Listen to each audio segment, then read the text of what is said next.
ನಮಃ. ವೃಂದಾವನೆ ಮದನಮರ್ದನರುದ್ರಹೃದ್ಯಂ ಸದ್ಭಿಪ್ರವಂದಿತಪದಂ ಮದನಾಭಿರಾಮಂ ವೃಂದಾರಕೇಂದ್ರಮೃದಂ ಸುಮರ್ದಿತಾಂಗಂ ರಕ್ಷೋ ವಿದಾರ್ಯ ವರದಂ ಪ್ರಣಮಾಮಿ ರಾಮಂ. ಬುದ್ಧಿರ್ಬಲಂ ಯಶೋಧೈರ್ಯಂ ನಿರ್ಭಯತ್ವಮರೋಗತಾ ಜಾಡ್ಯಂ ವಾಕ್ಪಟುತ್ವಂ ಚ ಹನುಮತ್ಸ್ಮರಣಾತ್ ಭವೇತ್. ಕಾಮಧೇನಿರ್ಧಾಪೂರ್ವಂ ಸರ್ವಾಭೀಷ್ಟಫಲಪ್ರದಾರ್ಥಾ ಕಲೋ ವಾದಿರಾಜಃ ಶ್ರೀಪಾದೋ ಇಷ್ಟತಸ್ತತಾ. ಹರಿಭಕ್ತಿ ಸಾರದ 8ನೇ ಪದ್ಯದ ವಿವರಣೆಯನ್ನು ನಾವು ನೋಡ್ತಾ ಇದ್ದೇವೆ. ಇದು ರಾಮದೇವರನ್ನ ಸ್ತೋತ್ರ ಮಾಡತಕ್ಕಂತಹ ಪದ್ಯ. ಅಕ್ಷಯಾಶ್ರಿತ ಅಕ್ಷಯ ಆಶ್ರಿತ ಸುಜನ ಸಂರಕ್ಷಣ ಅರ್ಥ. ಅಕ್ಷಯ ಆಶ್ರಿತ ಸುಜನ ಸಂರಕ್ಷಣ ಶ್ರೀವತ್ಸ ಕೌಸ್ತುಭ ಮೋಕ್ಷದಾಯಕ ಕುಟಿಲ ದಾನವ ಶಿಕ್ಷಕುಮುದಾಕ್ಷ ಪಕ್ಷಿವಾಹನ ದೇವ ಸಂಕುಲ ಪಕ್ಷ ಜಗದಧ್ಯಕ್ಷ ವರನಿಟಿಲಾಕ್ಷ ಸಖ ಸರ್ವೇಶ ರಕ್ಷಿಸು ನಮ್ಮನನವರತ ಸರ್ವೇಶ ರಕ್ಷಿಸು ನಮ್ಮನನವರತ. ಎಂಥವನು ಅಕ್ಷಯ, ಭಗವಂತ ಎಂದೆಂದಿಗೂ ನಾಶವನ್ನ ಹೊಂದುವವನು ಅಲ್ಲ. ಎಂಥದ್ದೇ ಒಂದು ಸಂದರ್ಭ ಬರಲಿ, ಎಂಥದ್ದೇ ಸಂದರ್ಭದಲ್ಲಿ ರಾಮದೇವರು ಎಂದಿಗೂ ನಾಶವನ್ನು ಹೊಂದುವವರು ಅಲ್ಲ. ಅವರು ಶಸ್ತ್ರ ಅಸ್ತ್ರಗಳಿಂದ ಭಗವಂತನ ಯಾವುದೇ ರೋಮವನ್ನು ಕೂಡ ಅಲ್ಲಾಡಿಸುವುದಕ್ಕೂ ಸಾಧ್ಯವಿಲ್ಲ. 14,000 ಜನ ಖರದೂಷಣರು ಬಂದರೂ ರಾಮದೇವರ ಒಂದು ಕೂದಲಿನ ಕೊನೆ ಅಂಚನ್ನು ಮುಟ್ಟುವುದಕ್ಕೆ ಸಾಧ್ಯವಾಗಲಿಲ್ಲ. ಅಕ್ಷಯ ದೇಹ ಅವರದ್ದು. ಆದ್ದರಿಂದ ಅಕ್ಷಯ. ಆಶ್ರಿತ ಜನ ಸಂರಕ್ಷಣ. ಸುಗ್ರೀವ ರಾಮದೇವರನ್ನ ಅನನ್ಯವಾಗಿ ಆಶ್ರಯಿಸಿದರು.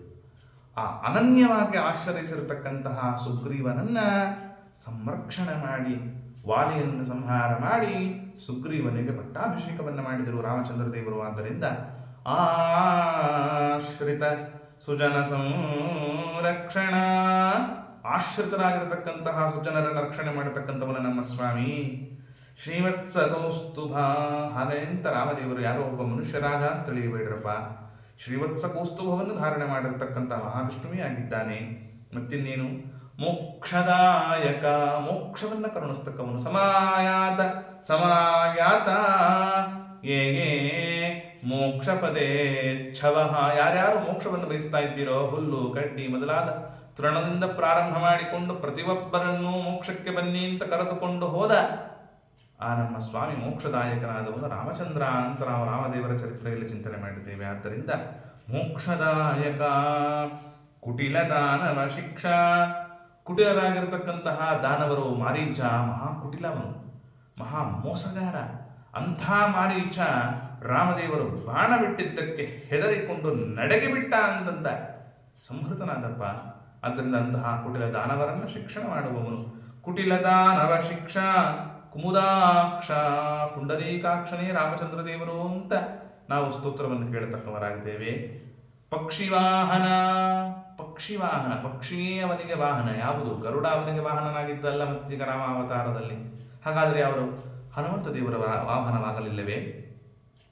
ಸುಗ್ರೀವ ಯಾರು ಬಂದಿದ್ದಾರೆ ನೋಡಿಕೊಂಡು ಬಾ ಅಂತ ಹನುಮಂತ ದೇವರನ್ನು ಕೊಟ್ಟು ಕಳಿಸಿದಾಗ ಇದೇ ರಾಮ ಲಕ್ಷ್ಮಣರನ್ನ ಆಚೆ ಈಚೆ ಬದಿಯಲ್ಲಿ ಹೊತ್ತುಕೊಂಡು ಜೀವಾತ್ಮ ಪರಮಾತ್ಮರು ಭಿನ್ನರು ಅಂತ ತೋರಿಸಿಕೊಡುತ್ತಾ ಅವರಿಬ್ಬರನ್ನು ಹೊತ್ತುಕೊಂಡು ಒಂದೊಂದು ದೇಹದಿಂದ ಇನ್ನೊಂದು ದೇಹಾಂತರಕ್ಕೆ ಹೋಗುವ ಮುಖ್ಯಪ್ರಾಣ ನಾನು ಅಂತ ತೋರಿಸಿಕೊಂಡ ಮುಖ್ಯಪ್ರಾಣ ದೇವರು ರಾಮದೇವರನ್ನು ಹೊತ್ತುಕೊಳ್ಳಲಿಲ್ಲವೇ? ರಾವಣ ಸಂಗ್ರಾಮದಲ್ಲಿ ಹನುಮಂತ ದೇವರು ರಾಮದೇವರನ್ನು ಹೊತ್ತುಕೊಳ್ಳಲಿಲ್ಲವೇ? ಅಂತಹ ಹನುಮಂತ ದೇವರೇ ಇವತ್ತು ಪಕ್ಷಿ. ಅಂತಹ ಪಕ್ಷಿಯನ್ನೇ ವಾಹನವನ್ನಾಗಿಸಿಕೊಂಡವನು ನಮ್ಮ ರಾಮಚಂದ್ರ. ಹನುಮಂತ ಪಕ್ಷಿ ಹೇಗೆ ಆಗ್ತಾನೆ ಅಂತಂದ್ರೆ ಅದಕ್ಕಂತಾರೆ ವಾದಿರಾಜರು. ಆಯ್ತಾ? ಬುದ್ಧಿ ಉಳ್ಳ ಹನುಮಂತ ಹದ್ದಾಗಿ ಹಾರಿದನಲ್ಲೇ, ಹದ್ದಾಗಿ ಹಾರತಾನೆ ನಮ್ಮ ಸ್ವಾಮಿ. ಆದ್ದರಿಂದ ಹದ್ದು ಗೃಧ್ರವತ್ ಅಂತನ್ನುವಂತೆ ಗೃಧ್ರ ಪಕ್ಷಿ ಎಂತೆ ನಮ್ಮ ಹನುಮಂತ ದೇವರು ಅಂತನ್ನುವ ಮಾತುಗಳನ್ನು ನಾವೇನು ಕೇಳ್ತೇವೆ. ಆದ್ದರಿಂದ ಪಕ್ಷಿ ವಾಹನ. ದೇವಸಂಕುಲ ಪಕ್ಷ, ದೇವಸಂಕುಲ ಅಂತೇನಿದೆಯಲ್ಲ, ದೇವತೆಗಳ ಒಂದು ಸಂಕುಲ ಸಮೂಹ, ಆ ಪಕ್ಷದಲ್ಲೇ ನಮ್ಮ ಸ್ವಾಮಿ ಇರ್ತಾನಪ್ಪ. ವಿಭೀಷಣ ಪಕ್ಷ, ಹನುಮಂತ ದೇವರ ಪಕ್ಷ, ದೇವಸಂಕುಲ ಪಕ್ಷ. ಜಗದಧ್ಯಕ್ಷ, ಇಡೀ ಜಗತ್ತಿಗೆ ಒಡೆಯನಾದವ ನಮ್ಮ ರಾಮಚಂದ್ರ. ಯಾಕಂದ್ರೆ ಆ ಸಪ್ತದ್ವಿಭವತಿಯಾಗಿರತಕ್ಕಂತಹ ಚಕ್ರವರ್ತಿಯಾಗಿ ಭೂಮಿಯನ್ನು ಪರಿಪಾಲನೆ ಮಾಡಿದವನು, ಜಗತ್ತನ್ನು ಪರಿಪಾಲನೆ ಮಾಡಿದವನಾದ್ದರಿಂದ ವರನಟಿಲಾಕ್ಷ ಸಖ, ನಿಟಿಲಾಕ್ಷ ಮಧ್ಯದಲ್ಲಿ ಕಂಡಿರತಕ್ಕಂತಹ ಶ್ರೇಷ್ಠವಾದ ಕಣ್ಣುಳ್ಳ ರುದ್ರದೇವರಿಗೆ ಸ್ನೇಹಿತ. ಆಯಿತಾ? ಯಾಕೆ? ರುದ್ರದೇವರಿಗೆ ಆಪತ್ತು ಬಂದಾಗಲೆಲ್ಲ ಆತನ ಅಂತರ್ಯಾಮಿಯಾದ ರಾಮದೇವರೇನೇ ರುದ್ರದೇವರ ಆಪತ್ತನ್ನು ಪರಿಹಾರ ಮಾಡಿದವರು. ರುದ್ರದೇವರು ಕೂಡ ಪ್ರತಿನಿತ್ಯದಲ್ಲೂ ರಾಮನಾಮಸ್ಮರಣೆಯನ್ನು ತನ್ನ ಭಾಮಿನಿಗೆ ಹೇಳ್ತಾ ಇದ್ದಾರೆ. ಸೋಮಶೇಖರ ತನ್ನ ಸತಿಗೆ ಪೇಳುವ ಮಂತ್ರ ಅಲ್ಲವೇ? ಅಂತಂದು ವರನಟಿಲಾಕ್ಷ ಸಖ ಅಂತಹ ಸರ್ವೇಶ, ಹೇ ರಾಮಚಂದ್ರ, ಅನವರತ ನಮ್ಮನ್ನು ರಕ್ಷಣೆ ಮಾಡತಕ್ಕವನಾಗೋ, ಹೆಚ್ಚಿಗೆ ಹೇ ರಾಮಚಂದ್ರ ನಮ್ಮನ್ನು ರಕ್ಷಿಸು ಅಂತ ಈ ಪ್ರಕಾರ ಕನಕದಾಸರು ಹೇಳ್ತಾ ಇದ್ದಾರೆ ಎಂಬಲ್ಲಿಗೆ ಈ ಚಿಂತನೆಯನ್ನು ಮುಗಿಸ್ತಕ್ಕವರಾಗೋಣ. ಶ್ರೀಕೃಷ್ಣಾರ್ಪಣಮಸ್ತು.